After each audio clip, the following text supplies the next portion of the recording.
Imagine discovering a doorway in the basement of a furniture store, a doorway that should not exist.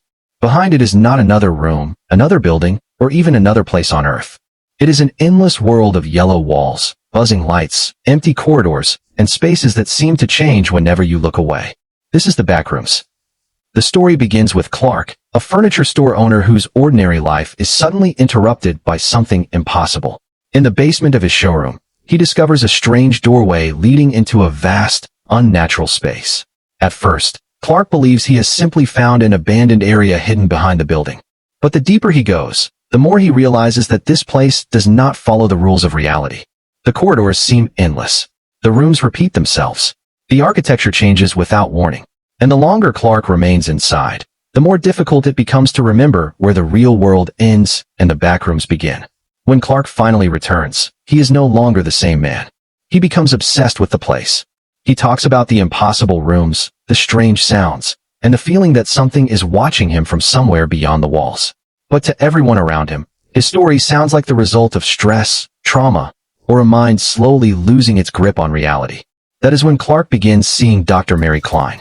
Mary is a therapist, and at first, she believes Clark is simply dealing with a psychological crisis. His stories are unbelievable. His descriptions are impossible. And yet, something about his fear feels completely genuine. Clark insists that the backrooms are real. Not a dream. Not a hallucination. A real place that exists somewhere beyond the world people know.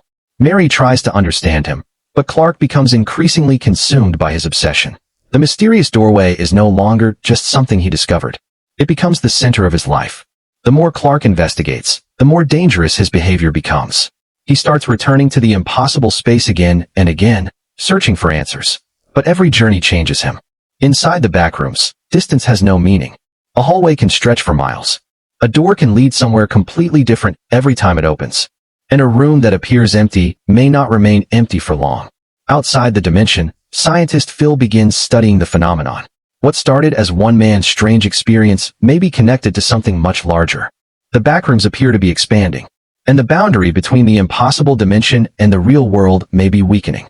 Mary initially watches Clark's obsession from the outside, but then, something happens that forces her to question everything she believes.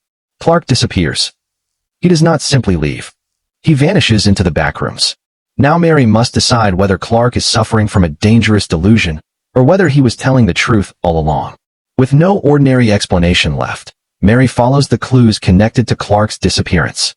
Every recording, every strange image, and every piece of evidence points back to the same impossible place. The deeper Mary investigates, the more she realizes that Clark may not be the only person who has entered the backrooms. There are traces of others. People who went inside and never came back. And some of them may have discovered something terrifying about the dimension. The backrooms are not just a maze. They seem to react to the people trapped inside. The environment changes. The familiar becomes unfamiliar. And the longer someone remains there, the more the space begins to feel like it is studying them. Mary eventually enters the backrooms herself. The moment she crosses the threshold, reality disappears behind her. She finds herself surrounded by the same endless yellow corridors that once haunted Clark's stories. But seeing the place for herself is far worse than hearing about it. There is no clear direction. No reliable map. No obvious exit. Every sound echoes through the empty halls, making it impossible to know whether something is nearby or impossibly far away. Mary searches for Clark while trying to understand the rules of the place. But the backrooms constantly challenge her sense of reality. A corridor may lead back to the same room. A door may appear where there was only a wall. And familiar objects may suddenly appear in places where they should never be.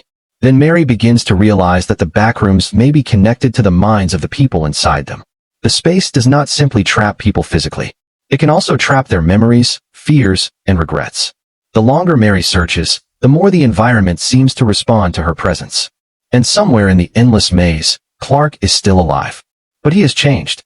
His time inside the backrooms has altered his understanding of reality. He has learned that escape may not be as simple as finding a door. Because the backrooms do not always let people leave the same way they entered. And sometimes, the person who returns may not be the same person who went inside. When Mary finally finds Clark, their reunion is not the rescue she imagined. The dimension around them is becoming increasingly unstable. The walls shift. The rooms transform. And something unseen begins moving through the space. Now Clark and Mary must work together to find a way out. But the backrooms are no longer simply a maze. They have become a living nightmare.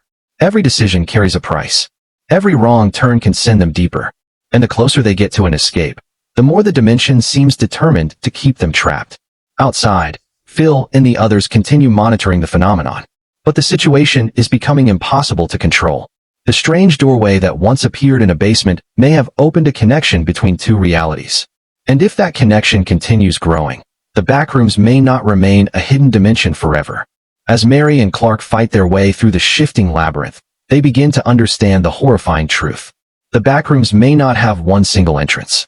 They may exist everywhere, waiting behind the wrong door, beneath the wrong building, or in the moment when reality itself breaks apart.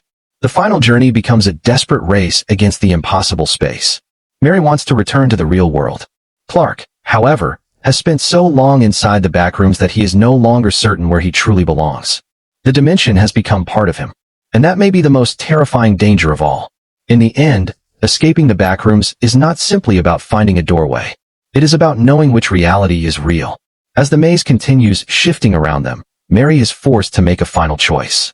Stay inside and risk losing herself completely, or step through the unknown and hope that the world waiting on the other side is still the world she remembers. The backrooms leave behind one terrifying question. What if they are only waiting for someone to notice the door? And what if, once you enter, the backrooms never truly let you go? That was the terrifying story of Backrooms. If you enjoyed this movie recap, don't forget to like the video, subscribe to the channel, and turn on notifications for more mysterious movie stories and horror recaps.